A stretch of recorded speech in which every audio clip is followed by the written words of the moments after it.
All right. I'm going to go ahead and get going if everything looks in place. Good morning, good afternoon, good evening to all those tuning in around the world today on the occasion of World Press Freedom Day.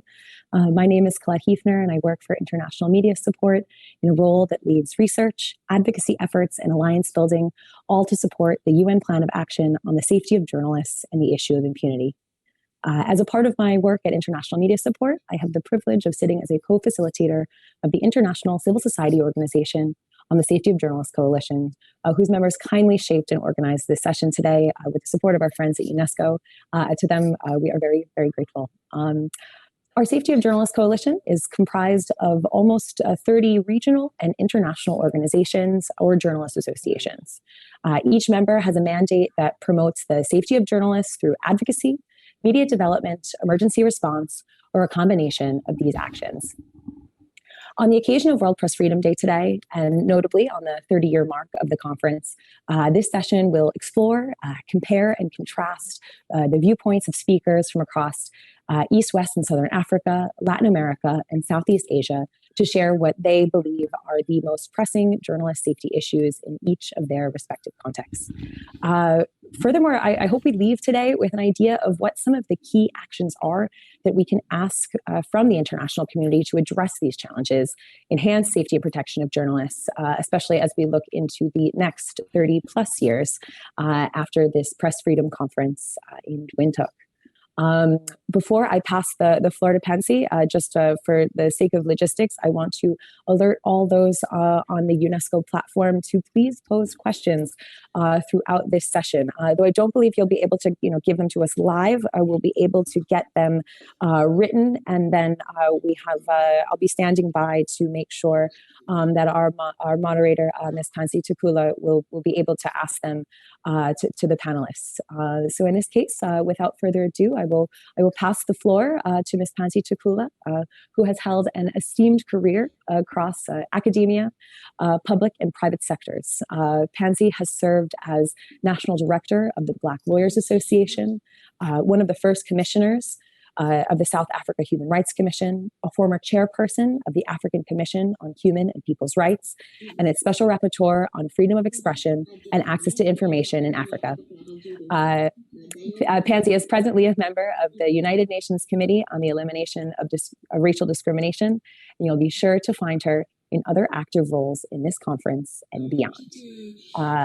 Pansy, the floor is yours, and I will do my best as moderator here, but I will mute anyone who's not speaking. So please, Pansy, take the floor. Thank you. Thank you very much. Good afternoon, good morning, good evening, wherever you are. On this day in 1991 in Namibia, Windhoek, the conference at which the Windhoek Declaration was adopted started. And this document is in many ways historic in that it influenced the adoption of similar declarations around the globe, such as the Alma-Ata Declaration in Central Asia and the Santiago Declaration for Latin America and the Caribbean. The conference was organized by UNESCO and was held from the 29th of April to the 3rd of May, 1991, I beg your pardon, which is the date on which the declaration was adopted. The conference was so successful that it led to the 3rd of May being declared the International Press Freedom Day by UNESCO. As we all know, this document was adopted at the time when many journalists in Africa and across the globe were faced with many dangers and pressures. And these included intimidation, harassment, arbitrary arrests and detentions, and assassinations. And the declaration, as we know, is a statement of principles on freedom of the press, and it addresses a number of issues such as an independent and pluralistic press, freedom of information and expression as fundamental rights, media development, establishment of trade unions for journalists and association of editors, challenges faced by journalists, training of journalists and safety of journalists, etc. Now, 30 years on, how far have we gone in achieving the objectives that we set for ourselves in the Windhoek Declaration? What are the contemporary challenges the media is faced with? And what should be done to address these challenges? To help me navigate or to help us talk to these issues, I've got here a panel of esteemed experts in this area, and I'm going to introduce the panelists, and thereafter I will then ask them a question, and then I will then go into hiding, and they will then speak in the order in which I will have introduced them. The first panelist is Pa Louis Tomasi, who is the head of the Secretariat at the Federation of African Journalists, FAJ, based in Senegal. He works directly with 39 national journalist unions and associations, which form FAJ, the Federation of African Journalists. You are welcome, Pa. And then we have, of course, Gilbert Senduga, whom I must declare I've worked with on issues of freedom of information for many, many years. Gilbert is the Executive Director of the Africa Freedom of Information Center based in Uganda. And since 2010, he has championed citizens' access to information, opening, contracting, and open government across Africa.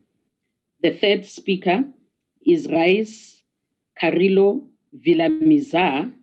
He is the coordinator of protection and legal defense for journalists at the Foundation for Press Freedom, known as FLIP, based in Colombia.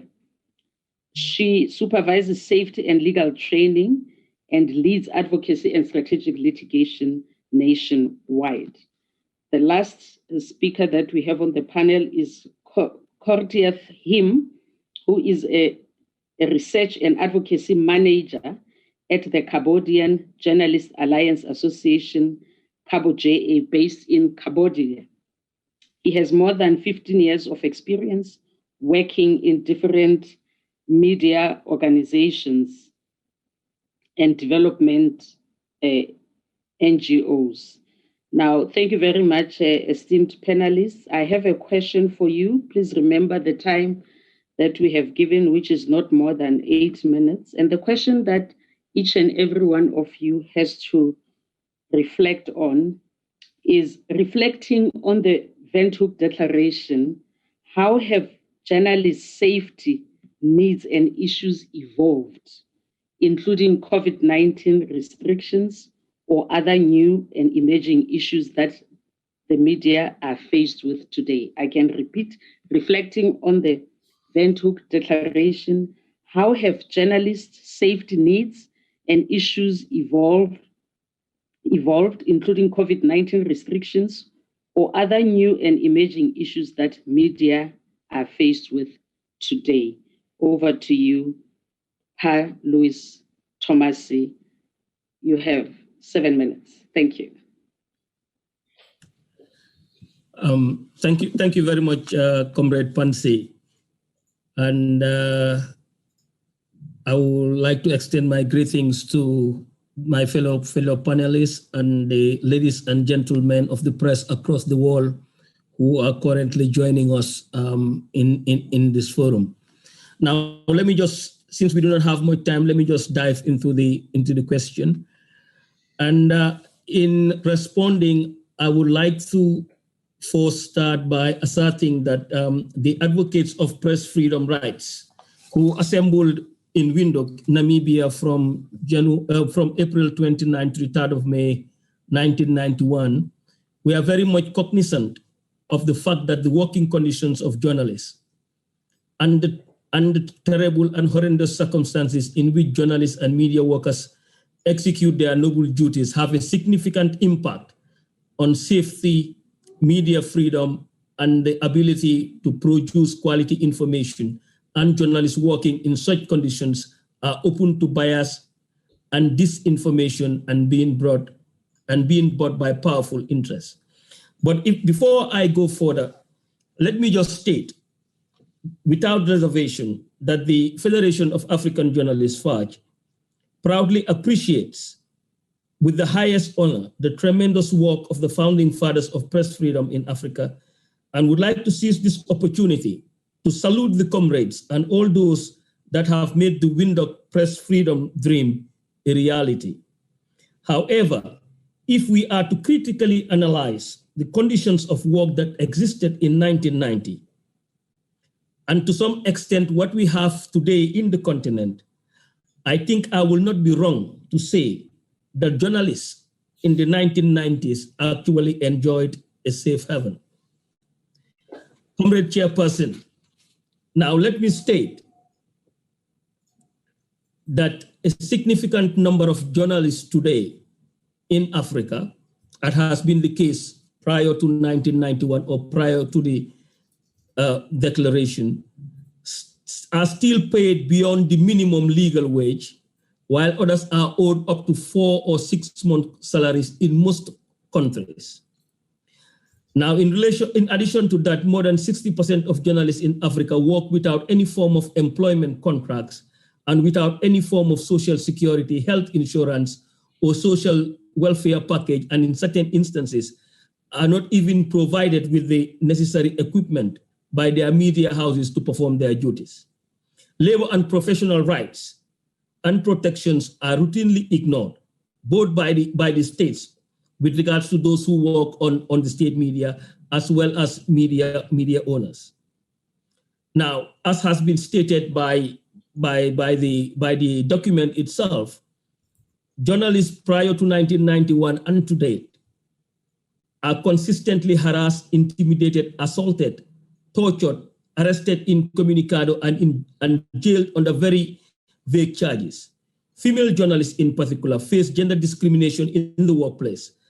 Most often, female journalists receive less pay for equal work done as compared to their male counterparts.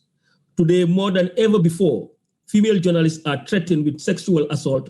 Sexual harassment of young female journalists entering the profession has become rampant, while cyberbullying and trolling have become the order of the day. In fact, in one of our sessions in the Southern Africa region with the Southern Africa Journalists Association, we were informed by one of our colleagues from Angola that presently you have less female journalists who work with the print media, basically because of the threats and sexual harassment that consistently lingers on with regards to young female journalists who enter the profession.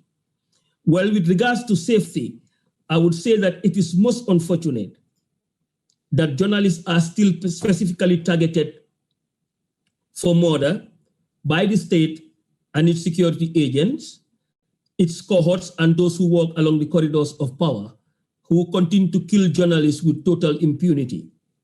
Investigative journalists who expose gross human rights abuses and corruption are often featured on the kill list, that is the kill list of the IFJ. Ladies and gentlemen, every year the International Federation of Journalists actually develops a list in a publication that looks into journalists who have lost their lives within a particular year. And most of the time, those featured on the kill list are journalists who have been working on investigating corruption or exposing human rights violations. Now, the litany of deaths from 1991 to date has been long, brutal, horrifying, and unacceptable. Journalists have indeed been added to the list of endangered species. Now, with regards to the legislative frameworks that govern the media in the continent, in comparison to what have happened prior to the declaration and now, I would say that it has been a tale of failures and triumphs, or of sour grapes and sweet vines.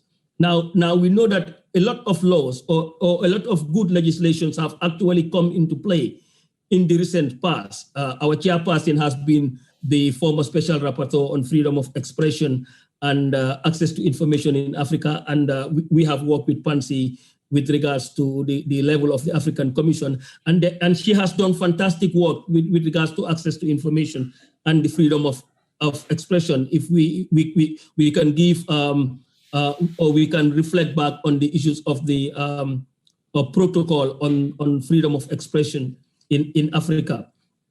And a lot of good legislations have actually come into play. But then again, the problem has been the political will of the lack of political will, rather, of the states or of governments to actually implement some of these legislations that their states have adopted.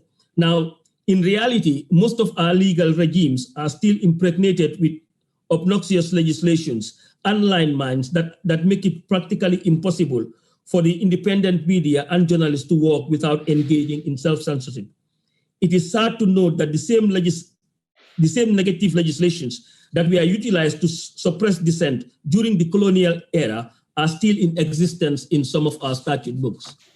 Now, let me quickly dive into the issue of safety and COVID-19. Now, in all ramifications, the COVID-19 pandemic had opened a new frontier of rights violation. And it has actually exposed most of our governments with regards to their stance and support of the media. Now, in fact, if the impact of COVID-19 is hard felt by the media, then it is still felt harder by the men and women who have gone to extraordinary lengths to report on the pandemic. And in this regard, I would like to salute our comrades, those journalists who have gone the extra mile to ensure that they report on the pandemic and then they give the citizens the required information, which had actually helped to save lives in Africa. Now, African journalists, like their comrades in other parts of the world, have been unilaterally sacked by their employers, subjecting them to untold hardships, while others were forced to work for long hours at home and to take pay cuts. Most interestingly, the COVID-19 pandemic also exposed... Please wrap up. Your time is up. Yeah, let me just conclude. Now, the COVID-19 pandemic had exposed African governments, as we said. In fact, the IFJ Global Platform on Quality Journalism noted that, unfortunately, at the same time, so many states are taking advantage of the crisis to increase their authoritative power. Now, the Federation of African Journalists also conducted a survey which actually highlights the neglect of governments with regards to support of the media. So I will respect the time boundary, and I will stop here for the time being. Thank you very much, Comrade Chairperson.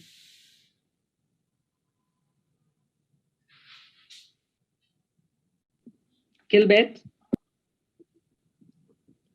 Thank you very much, Commissioner Takura. Good afternoon, good morning, and good evening from wherever you are. Yeah, just to note that when we reflect on 1991, when the Windhoek Declaration was adopted, in addition to what the moderator has said, there are also three things that characterized the situation in Africa. The first is that citizens were pushing their governments to transform from one-party states to multipartism. And the role of media here was very critical. Second, at that point, there was no African country that had a law on access to information. And third, there was strong dominance of states regulating and controlling what content would come out of the media. Now, fast forward, we note that the Windhoek Declaration has had significant impact, and I'll highlight some of these. The first thing is that there has been great traction on the right to information and freedom of expression, whether it is at the level of United Nations, African Union, or individual national level in Africa. From the SDG framework, Sustainable Development Framework, to Open Government Partnership, we note that a lot of work, commitments on freedom of expression and access to information have been made.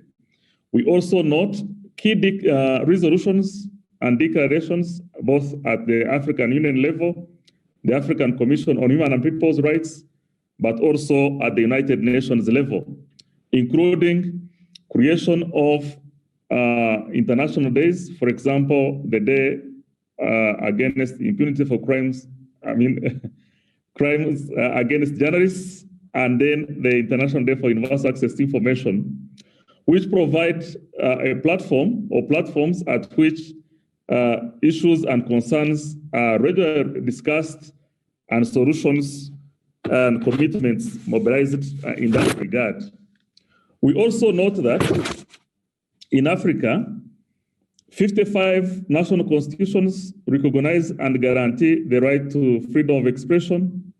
26 guarantee the right to freedom of information, and 25 countries have so far adopted respective national freedom of information legislations.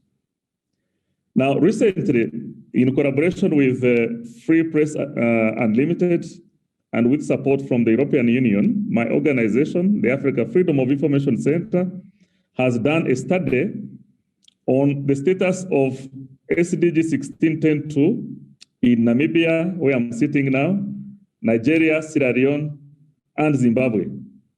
Now, this research finds that the three countries, apart from Namibia, have adopted respective access to information laws, and citizens are using information they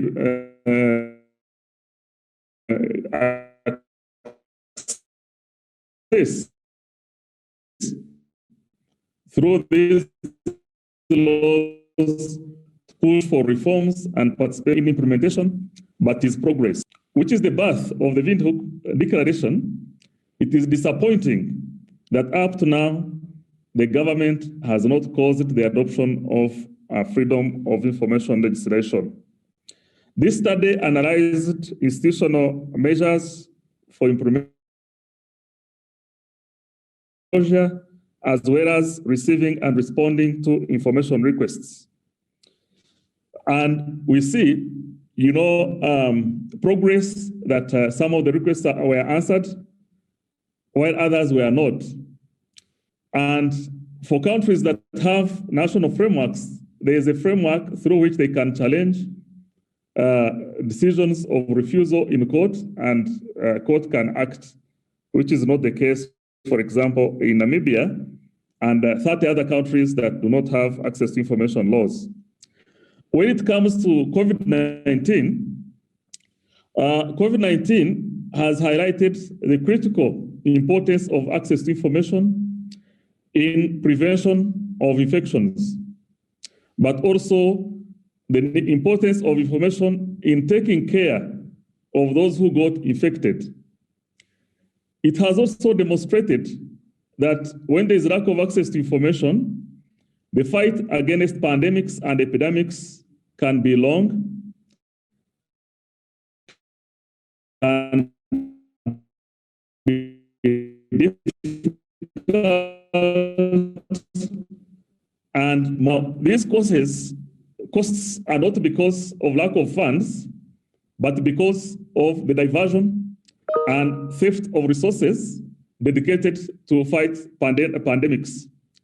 So this is the time for African countries that do not have access to information laws to urgently pass them as part of the fight against COVID-19.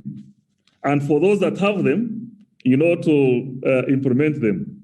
The second aspect that we see in relation to COVID-19 was criminalization of cases under false news. For example, Egypt, 12 journalists were arrested, journalists and bloggers were arrested, 6 in Somalia, 5 in Uganda, and 6 in Tanzania. These are concerns. Now, we note that the recent development by the African Union, Unesco, and other stakeholders, including journalists, editors, and media development organizations, who have created a platform, digital platform. Sorry, Gilbert, summarize. You're out of time, sorry. Thank you very much, Commissioner. This platform is very important because it facilitates reporting of cases, recording of incidents, and a mechanism for holding accountable to governments in as far as promoting and defending the right to expression and information is concerned. Thank you for listening.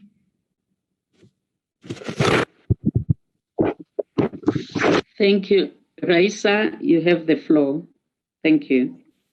Thank you very much. And a great hi for everyone that's hearing and taking into account the importance of free speech and freedom of expression and the press nowadays. To start to reflect on how have journalist safety needs and issues evolved in Colombia since the declaration was adopted, let me start asserting that this declaration put into place a clear plan for any state to engage in the safety of journalism. Let me state as well, this is a strong baseline to work for the safety, and this is why we consider from the Foundation for Free Press in Colombia, this is a very strategical chat that we are having, and we are very interested to participate in any further developments of the declaration.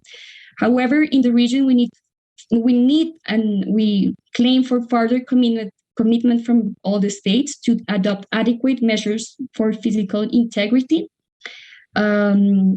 Physical integrity remains to be a major issue in the region, particularly in Colombia, despite we have a safety program that was implemented in 2000.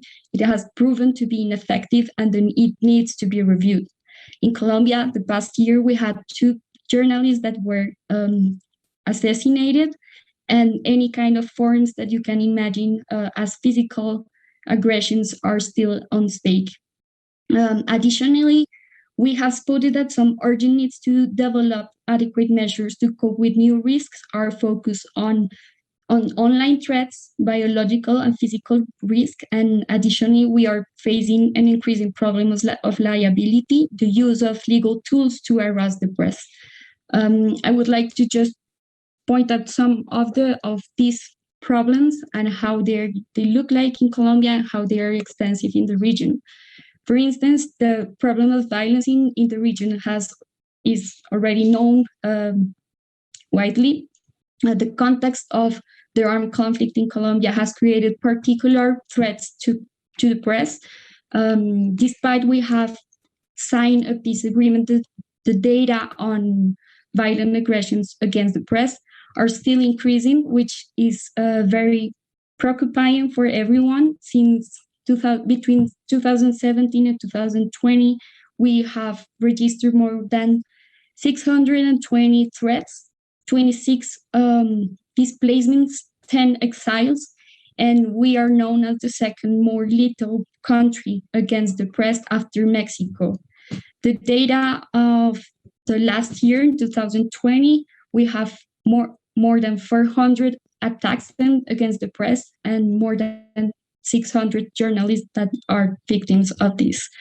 We would like to point out that there is a higher burden for female journalists, especially regarding the online safety. We have recorded journalists are attacked online, and there is an increasing gender violence on these scenarios. There is also a scenario that it's common for the region. Social protests have taken place more frequently during the last year, and the violence against press covering these kind of scenarios is increasing as well. It has peaked. For instance, yesterday in Bogota, we had a huge manifestation where we could document around 20 aggressions only in some 4 or 5 hours, which shows that this is a problem that the government must cope with and take adequate measures. This is not only in Colombia. We have seen this kind of patterns in Chile as well last year. Cyberbullying, as some of my colleagues have said before, is one of the problems that we must keep in mind to develop the declaration and further the safety for the journalists. We have also talked during this conference about the biological and psychological safety of journalists. During the pandemic, what we have recorded in Colombia is a high rate of deaths. We recorded more than 80 journalists that they suffered COVID-19, and more than 80% of the journalists that were exposed to the virus developed the symptoms, and this is something that we have pointed out earlier. The government is not taking any measures regarding this, and nor the media. The pandemic has shown many flaws of the system, of the labor rights of the journalists, and we urge for more protections for the journalists on this scope. To finalize, I would like to point out another liability, another risk that we have found that is increasing in the region. It's through judicial harassment. We have found that not only in Colombia, this is something you can see also in Ecuador, in Venezuela, in Brazil, in Mexico. Judicial harassment is being part of these new techniques to press and censor the media. Particularly, we have found that many political and economical groups are using legal tools against journalists while they are reporting on public interest topics. This is something we think there must be a regional effort to tackle this problem as well. To sum up, so we think that we remain on the main problem, which is physical threats against press, but we have also spotted during this past year new developments, new risks that we need to take common measures and urge the government to take adequate measures to tackle them. I think that would make it to sum up all the points that I had in mind. Thanks a lot. You have also saved us a little bit of time, few minutes, and thank you very much for that. Koryeth, you have the floor. Thank you.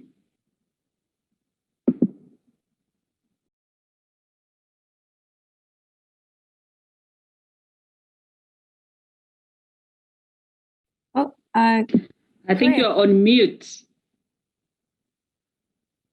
I'm sorry. Yes, you hear me now? Yes, we do. All right. Good evening, all friends. Let me share you with the safety issue of the journalists in Cambodia. In general, the situation has become worse and worse. If we look at the data, even though there has been an increase in number of media outlets in Cambodia, especially the number of online media outlets and the media association, but the freedoms of press remain challenges.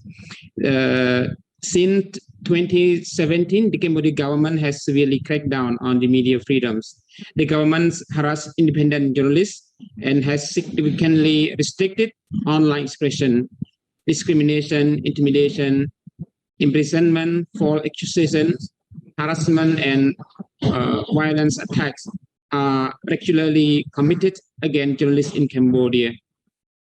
As you can see, that Cambodia ranking on the World Press Freedom Index dropped from 128 in 2018 to 144 in 2020, and again this year 2021 at the same number, 144. So this a drop, extremely drop for the ranks of Cambodia press freedom.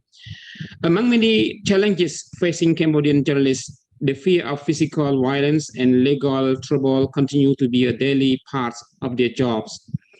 Recently, our organization, Cambodian Journalists Alliance Association, Cambodia, recorded 35 cases of harassment against 72 journalists in just 2021 alone.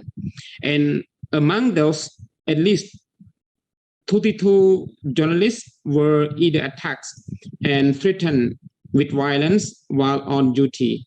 And one journalist died in what police concluded was a traffic accident without proper investigation. And if we look at the regulation and related law, the criminal courts remain a powerful legal tool, which is too often used to intimidate and jail journalists. Cambodia research showed that most of the journalists who were arrested in 2020 were charged with incitement to commit felony under Article 495 of Criminal Code. And as of December 2020, at least 10 journalists remain in prison, 8 of which are in pretrial detention for criminal charge. Furthermore, impunity for crimes committed against journalists is rampant in Cambodia. Since 1994, at least 13 journalists have been murdered for undertaking their crucial work, and dozens more have been subject to harassment and intimidation.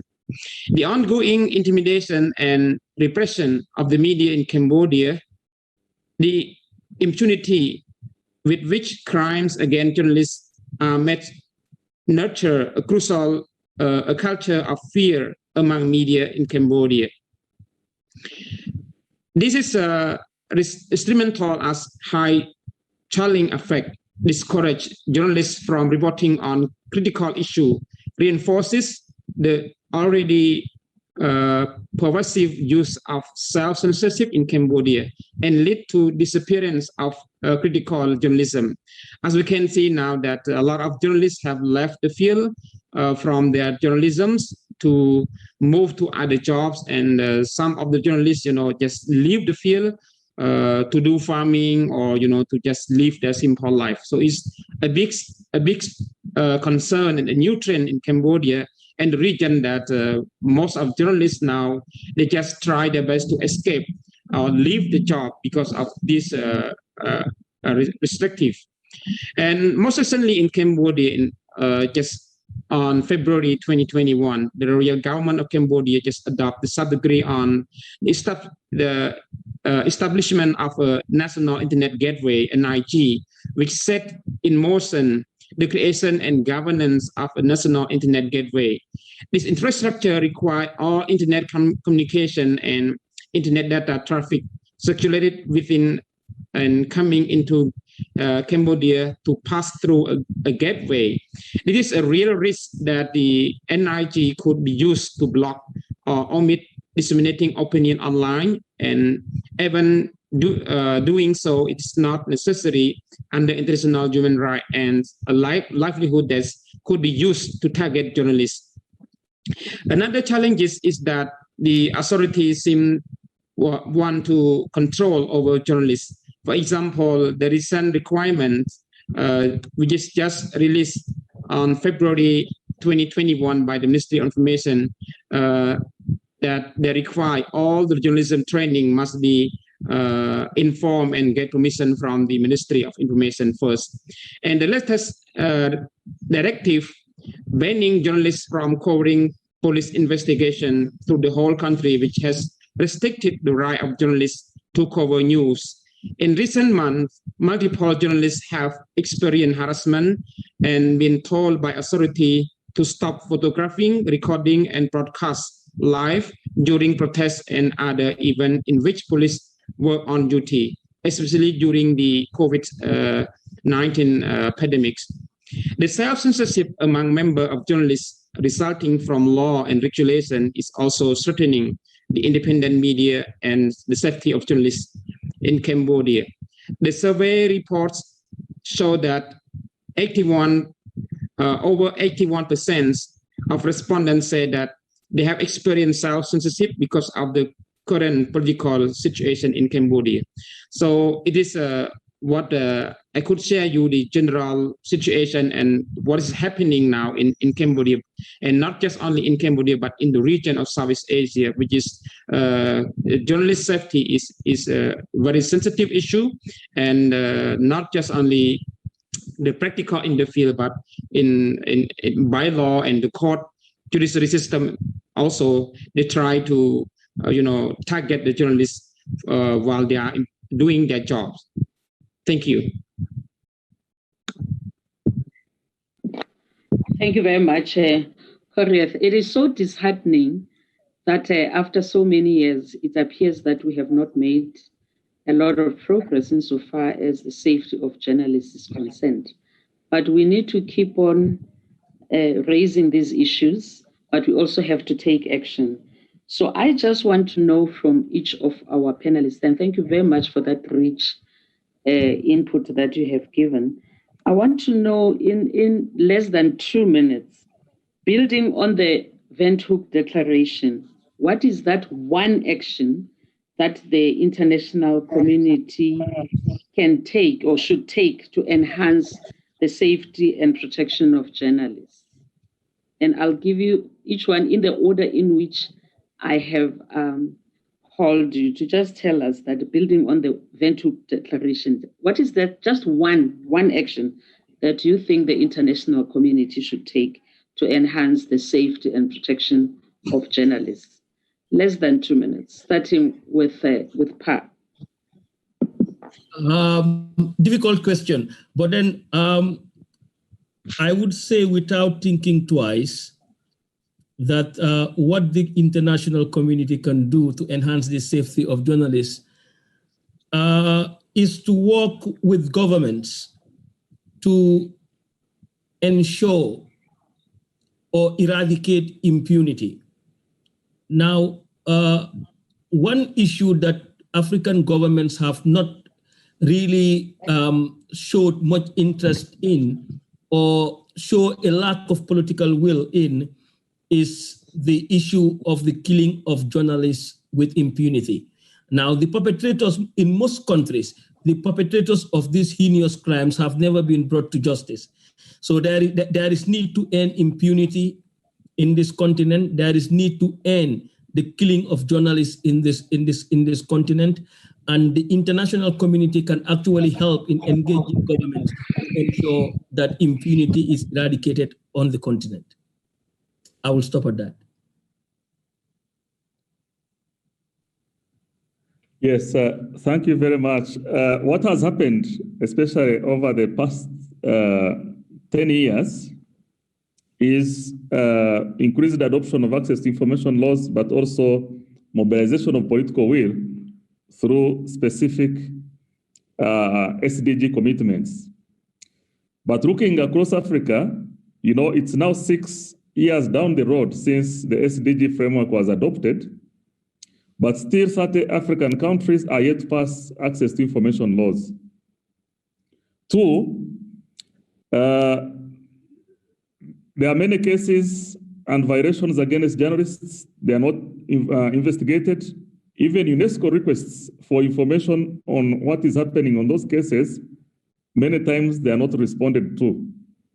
We also note that many African countries are not complying with their obligations to state reporting under Article 62 of the Charter. So in view of that, what is needed now is to mobilize political will, not for instruments this time, but for action, so that these instruments can create material differences in the work environment of journalists, bloggers, and ordinary people. Thank you very much.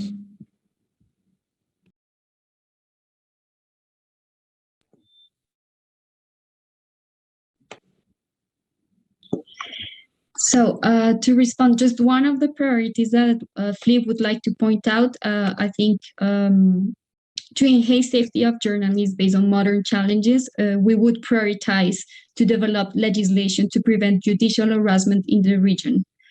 Currently, the Inter-American Court of Human Rights is studying a case of Ecuador and a judicial harassment initiated by the former President Correa. We expect this will be a wake-up call for judges that are not familiar with this concept of strategic lawsuits against public interest, commonly known as LAPs, when used to silence journalists. Despite this is a wide phenomenon in Latin America, as I said previously.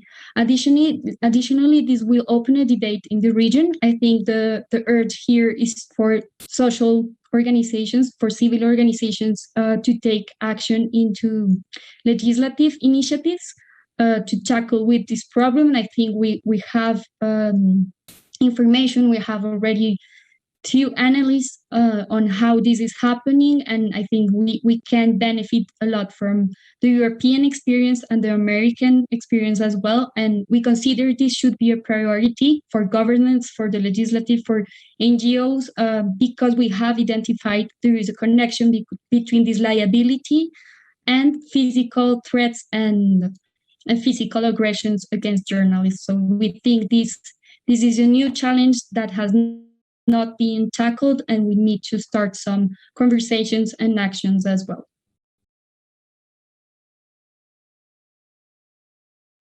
Thank you very much. Korea, it's your turn.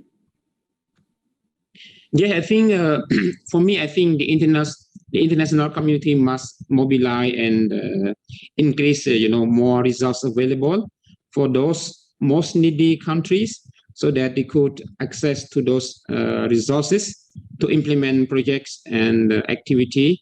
And for this, I would like to point out also that it could be also the the practical activity or project which have been implemented in the regions in other country, let's say, so that to help boost the national protection mechanism for enhancing the safety and protection of journalists.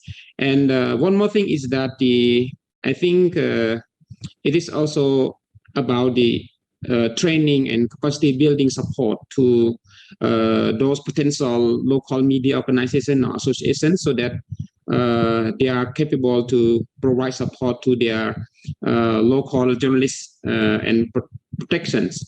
So this is also very important, that make sure that from our journalists, from our side, that we are ready and we are capable in terms of understanding about the law and the latest or digital harassments, which is the government or the other party trying to fight against the journalists. Thank you. Thank you very much. I think those are rich suggestions that have to be taken forward. But in order to proceed, I just want to ask in particular, Raisa and Korea, as you might be aware, UNESCO has launched the digital platform for the safety of journalists in Africa. And this platform was launched in January 2021 to systematically monitor attacks and harassment of journalists. In your view, do you think there is a need for this in South America? And what about in Southeast Asia? And can you share why there is a need for regional monitoring and steps that have been taken, if any, to set up such monitoring mechanisms? Raisa, can I start with you? Do you think this is a need for South America? And then thereafter, Korea, please follow immediately. Thank you. Sure. I think this is a need, and it's absolutely convenient. I think from our side, from civil organizations, we have started a strong and robust process of creating and putting together data.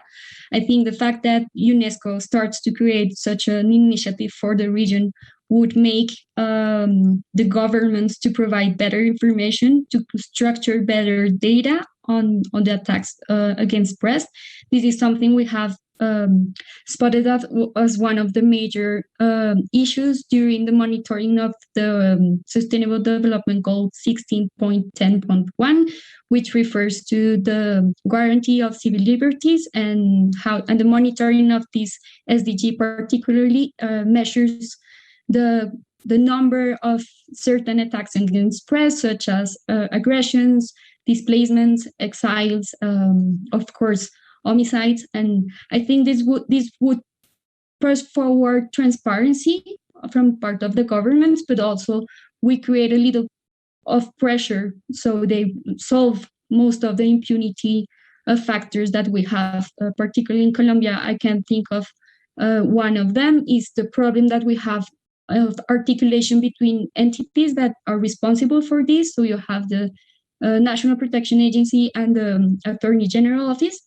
I think this would be ideal to have such mechanism. And I think from Voces del Sur, which is an association of more than 13 different organizations in the region. We are already a step ahead for this. We have consolidated this data, so I think it would be very possible that we could get into that. Thank you very much. Goreth, it's your turn. Yes, I think it's similarly for the Southeast Asia. I think Southeast Asia it's a great need, and because it's a very helpful and for the journalists in each country. But I could say that I could notice is that it's just a little progress on the establishing a regional monitoring mechanism in Southeast Asia. So to my point of view is that in the regional space, there should be a platform that journalists from a different country can access to resources, and there should be a platform that journalists can support each other as well as seek for legal support from one another. So it is, I think it's a great need that for the not just only in Cambodia but in all countries in Southeast Asia. Thank you.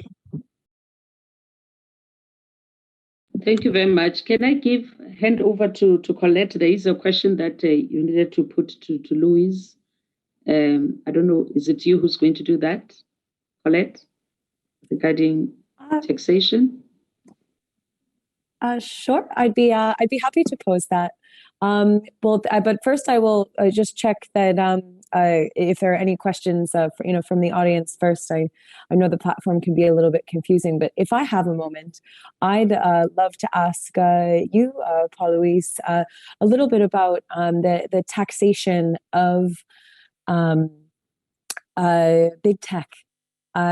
Is this possible? I know the International Federation of Journalists and FAJ are working on this. I would ask you to elaborate on that a little bit, because I think we're interested to really, if we want to look at media as a public good, this is a way to do it in a very big way. Thank you, Luis. Thank you very much, Colette. I would say that since 2007, or even prior to that, the International Federation of Journalists have issued a clarion call, calling on governments and media organizations to ensure that the tech giants, notably Google, Facebook, Amazon, Microsoft, and Apple, are actually taxed within the countries that they operate, and then the revenues used to support media development. Well, you are asking if this is possible. I would say so. It's very much possible. Now, though it will be very difficult to actually quantify the amount of money that these tech giants are making. The last assessment shows that they make these five tech giants alone make up to about $900 billion dollars in tax in advertising revenue. Now already there is a success story in Australia. There's already a success story in Australia, and in the case of Africa, I would want to say, in my view, that African governments should work together with media organizations, as well as journalist unions, to develop a strategy to be able to tax these companies based on the revenues that they make in the specific countries. Now, I would also want to say that the African Union itself should be involved in this, because at the African Union, I know there is something like a ministerial an assembly of ministers of information or communication at the ministerial level, and they should be able to work together with media organizations and journalist unions to develop a strategy to tax the tax giants, because like the IFJ had always argued that advertising had actually shifted from the conventional media to online media, and these tech giants, they don't provide any news content. Yeah, they don't provide any news content. Today, as we speak, Facebook is probably the biggest news platform in the world, and they don't provide content. So it will be right and justified to develop strategies to tax these companies for media development. I think so, and I think what has happened in Australia is very instructive, because the Australians are now charging this, especially Facebook, absolutely, to pay for carrying news on those platforms. Absolutely. So we can adopt similar procedures and even do more in Africa to ensure media development in Africa. There is a question that comes from Guy Becker, and we have very few minutes left. He notes that it is significant that the Windhoek Declaration, at the time it was adopted, did not have a strong need for reference to safety of journalists. And as progress was made on free, pluralistic, and independent media since then, so too, however, the issue of safety has arisen. Clearly, we can have a free, pluralistic, and independent media and still have a problem of safety of journalists. He says that there's a package of issues has thus become more complex. Do the panelists recognize this? I mean, we have 2 minutes left. I don't know who wants to take this. To say, do you recognize that we now have a package of issues that have arisen, the contemporary one, that have become even more complex? Who wants to take this question? Grace, I saw you nodding. Do you want to do that? I agree with you. I think the contemporary challenges to exercise free press and freedom of speech are more complex because they go underlines.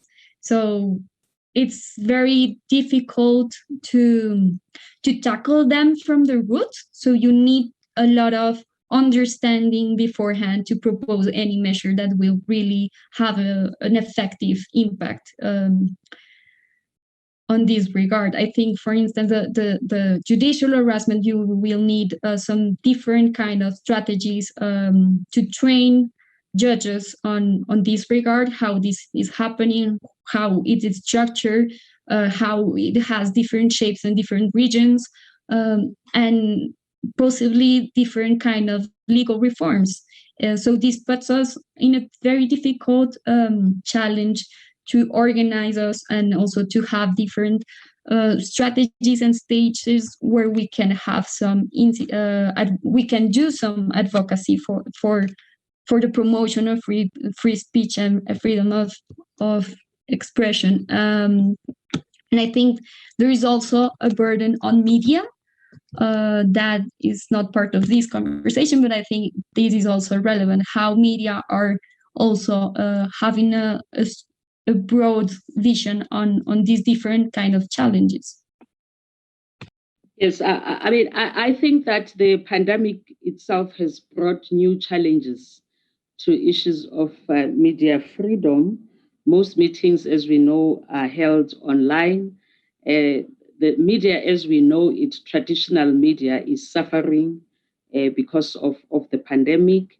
And although we are in this, what we now call the new normal, that new normal is bringing into it a myriad of problems that were not contemplated at the time when the Windhoek Declaration was adopted, and the issues that were raised by Louis, such as cyberbullying, especially the harassment of women journalists online, are sharp issues that have been brought to the fore by the pandemic. And in the 1 minute that I have as I wrap up, I just think that, and to the organizers of this conference, that there is a need to draft a Windhoek plus 30, because as the 1991 document addressed the issues that the media was confronted with at that time, there are now new contemporary issues that have emerged. And I'm hoping that the drafting of the Windhoek plus 30 will take on board some of those issues. And with the 1 minute that I have, I would like to thank the organizers for inviting me to moderate this session, because even if I have moved from this, I haven't moved completely, because I'm dealing now with issues of data protection and how these issues, relate to media freedom, to access to information, to other human rights. So I'm not lost. I'm still there. So I'd like to thank each and every one of you. I think we can do a, clap and thank you very much. This was a very rich discussion, and I wish you a fruitful conference going forward up to the 3rd of May, when we'll be celebrating World Press Freedom Day. Thank you very much.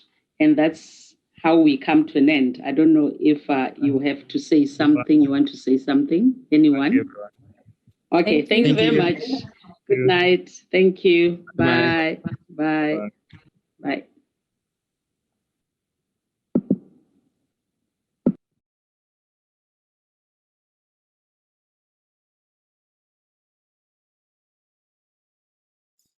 Excellent. Very nice done. Very well done. Thank you all. You're on mute.